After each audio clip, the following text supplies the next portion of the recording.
Hi hello friends, நம்ம இந்த வீடியோட என்ன பார்க்க போகிறோம் அப்படின்னு பார்த்தீங்கன்னா, ஒரு தாய் அவனோட பையனோட குடும்பத்தையே கொன்ற ஒரு கதையை தான் பற்றி நம்ம இந்த வீடியோவில் பேச போகிறோம்.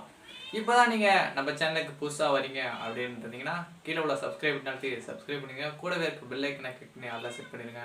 அப்போ தான் நம்ம வர ஒவ்வொரு வீடியோவும் உங்களுக்கு குயிக்காக வரும். வாங்க வீடியோக்குள்ளே போகலாம்.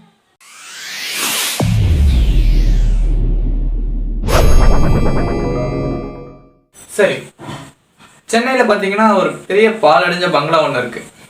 அந்த பங்களா வந்து பார்த்தீங்கன்னா அந்த மணின்றவரோட பெரியப்பா இறந்ததுக்கப்புறம் பார்த்தீங்கன்னா அந்த பங்களாவில் யாருமே இல்லை. அதனால் அந்த பங்களா பாலடைஞ்சு அப்படியே கிடக்குது. இதை மணின்றவர் வந்து வாங்கணும் அப்படின்னு நினைக்கிறார். அப்படி இருக்கும்போது அங்கே உள்ள மக்கள் என்ன சொல்கிறாங்க அப்படின்னா, இந்த பங்களாலேருந்து ஏதோ சத்தம் கேட்குது, அருவியோட சவுண்ட்லாம் கேட்குது அப்படின்லாம் சொல்லியிருக்காங்க. இருந்தாலும் இது என்னோட பெரியப்பாவோட சொத்து அப்படின்ட்டு அந்த பில்டிங்கை வாங்குறாங்க. பெரியப்பாவுக்கு பசங்க யாருமே கிடையாது, இவங்க மட்டும்தான். அப்படி இருக்கும்போது பெரியப்பாவோட சொத்துன்னு இவர் அந்த வீட்டை வாங்கி ரிப்பேர் பண்ணுறார்.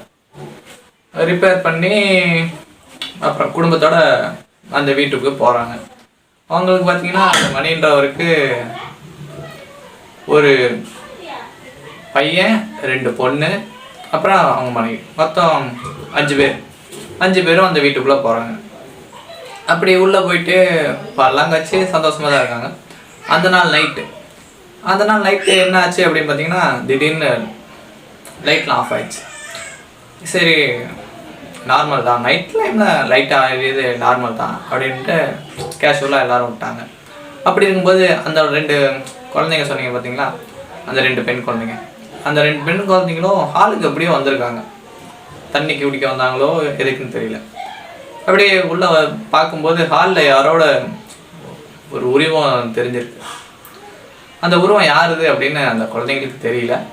அது அடுத்த நாள் காலையில் அவங்க அப்பா மணிக்கிட்ட சொல்கிறாங்க, அப்பா நைட்டில் ஹாலில் ஒரு பாட்டி பார்த்தேன் அப்படின்னு. அவர் சிரிச்சுக்கிட்டு அதை பெருசாக எடுத்துக்கல மணி. அப்புறம் அந்த நாள் போயிடுச்சு. அதுக்கு அடுத்த நாள் அவங்க வந்து ஒரு நாள் தான் ஆச்சு, அது 2வது நாள். இப்போ 2வது நாள் அப்படி என்ன ஆச்சுன்னா, ஏதோ சவுண்ட் கேட்டிருக்கு. கிச்சனில் யாருமே இல்லை, இருந்தாலும் அந்த பாத்திரம்லாம் கீழே விழுந்து சவுண்டு கேட்டிருக்கு. ஃபஸ்ட்டு ஃப்ளோர் மேலே, ஃபஸ்ட் ஃப்ளோரில் ஆள் யாருமே இல்லை, இருந்தாலும் அந்த காலடி சவுண்டு அதுவும் நல்லா கேட்குது. மனைவி பயந்துக்கிட்டு, என்னங்க இங்கே ஏதோ இருக்குது, பயமாக இருக்குதுங்க அப்படின்னு மணிக்கிட்ட சொல்கிறாங்க. மணி அதை பெருசாக எடுத்துக்கல. இவ்வளோ காசு போட்டு வாங்கி இங்கே என்ன இருக்க போகுது, அதுவும் இல்லாமல் இது என்னோட பெரியப்பாவோட சொத்து, அப்படி இருந்தாலும் என் பெரியப்பன் தான் இருப்பாப்புல அப்படின்னு சொல்கிறாங்க. சரி அப்படின்ட்டு அவரும் கேஷுவலாக விட்டுட்டு கிராமத்துக்கு எதர்ச்சியாக போயிருக்கிறாரு. எதர்ச்சியாக போயிட்டு இருக்கும்போது அங்கே உள்ள ஒரு சாமியார் அவரை கூப்பிட்டு வச்சு பேசுகிறாரு. தம்பி, நீ அந்த ஒரு பங்களாவில் இருக்கியா அப்படின்னு. ஆமாம், அங்கே நான் தான் குடியிருக்கேன், இதுக்கு முன்னாடி எங்கள் பெரியப்பா இருந்தார் அப்படிங்க. உங்கள் பெரியப்பா எப்படி இறந்தாரு அப்படின்னு உனக்கு தெரியுமா அப்படின்னு கேட்டார். அவர் திடீர்னு ஹார்ட் அட்டாக் வந்து இறந்துட்டாரு அப்படின்னு சொல்லார். அப்படி சொல்லும்போது அந்த சாமியார் அது உண்மை கிடையாது, அவரை யாரோ கழுத்து நெரிச்சு கொண்டிருக்காங்க அப்படின்றாரு. இதை கேட்டுட்டு, உனக்கு நம்பிக்கை இல்லைன்னா அந்த வீட்டில் இதுக்கு முன்னாடி உங்கள் பெரியம்மா இருந்தாங்க, அவங்க இறந்தாதாச்சும் உனக்கு தெரியுமா அப்படின்னு கேட்குறாங்க. அப்படி கேட்கும்போது அதை அவர் பெருசாக எடுத்து, ஏன்னா அவருக்கும் பெரியம்மாவுக்கும் ஏதோ சண்டை போடல, அதனால பேசுறதில்ல அப்படிங்கிறத. அப்படி இருக்கும்போது அவர் பெரியம்மா வந்து இயற்கையாக சாவு கிடையாது அப்படின்னு சொல்கிறாரு. அது மட்டும் இல்லாமல் நைட் டைமில் அங்கே ஹாலுக்கு நடுவில் ஒரு கண்ணாடியில் உங்களோட பெரியம்மாவை நீ பார்க்கலாம் அப்படின்னு சொல்கிறாங்க. அவருக்கு அப்போ தான் ஒரு ஞாபகம் ஒன்று வருது. அந்த குழந்தைங்க பார்த்தீங்களா, குழந்தைங்க பாட்டியை நான் கண்ணாடியில் பார்த்தேன் ஹாலில் அப்படின்னு சொல்லியிருக்காங்க. அப்போ தான் அவருக்கு திடீர்னு அந்த ஞாபகமும் வந்துருச்சு. ஆஹா, அன்னைக்கு நம்ம குழந்தைங்க சொல்லிச்சே அது உண்மைதானா அப்படின்ட்டு வேகமாக வீட்டுக்கு போகிறாரு. வீட்டுக்கு போயிட்டு நைட்டு 12 மணி திடீர்னு ஆளுக்கு வந்து அந்த கண்ணாடி முன்னாடி நின்று, நீ என் பெரியம்மாவா, யார் அது உள்ளே இருக்கிறது அப்படின்னு கேட்க கண்ணாடிக்கிட்ட. அப்படியே அந்த கண்ணாடிலேருந்து பொறுமையாக ஒரு உருவம் அப்படியே வெளியே வருது. அப்படியே வெளியே வரும்போது தெரியுது, யார் நீ அப்படின்னு கேட்கும்போது, நான் தான் அவன் பெரியம்மா அப்படிங்கிறாங்க. அவங்கள பார்த்தீங்கன்னா அப்படியே இந்த கழுத்து இருக்குது பார்த்தீங்கன்னா, கழுத்துலாம் அப்படியே காயம் இருக்குது. அந்த தூக்கு மாட்டினவங்களுக்குலாம் இந்த இடத்துல அப்படியே ஒரு மாதிரி இருக்கும், அந்த இடத்துல கொஞ்சம் காயம்லாம் இருக்குது. அப்படி இருக்கும்போது அந்த பெரியம்மா சொல்கிறாங்க, நான் ஒன்றும் இயற்கையாக சாவ கிடையாது, உன் பெரியப்பன் தான் என்ன தூக்கில் மாட்டி சாவடிச்சான் அப்படிங்க. அப்படியே அங்கே இருக்க மணிக்கு ரொம்ப அப்படியே ஷாக்கிங்காக இருக்குது. என்னாச்சு அப்படின்னு கேட்கும்போது எல்லாம் கொஞ்சம் கொஞ்சம் அந்த பேய் சொல்லிக்கிட்டே இருக்கும்போது, இந்த வீட்டில் நான் மட்டும்தான் இருப்பேன், யாரும் இருக்கக்கூடாது அப்படின்னு சொல்லுது.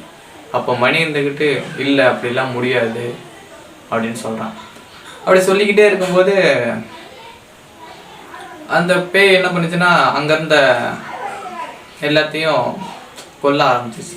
பெரியம்மாவாக இருந்தாலும் என்ன கோபமோ தெரியல, இருந்தாலும் எல்லாத்தையும் கொண்டுச்சு.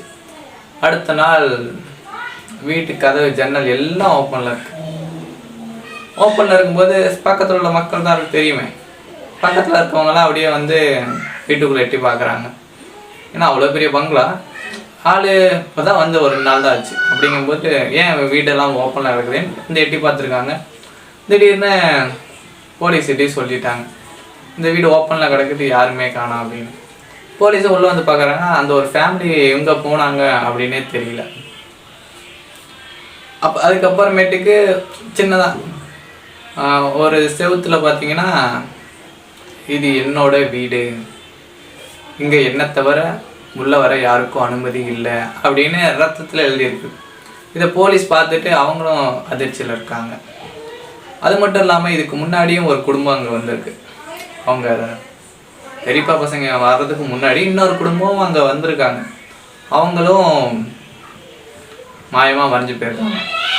இன்னுமே அந்த ஒரு வீட்டுக்கு யார் போனாலுமே உயிரோட திரும்பி வந்ததாகவும் இல்லை, அவங்களோட உடல் கூட கிடைக்கல அப்படின்னு சொல்லிட்டு இருக்காங்க.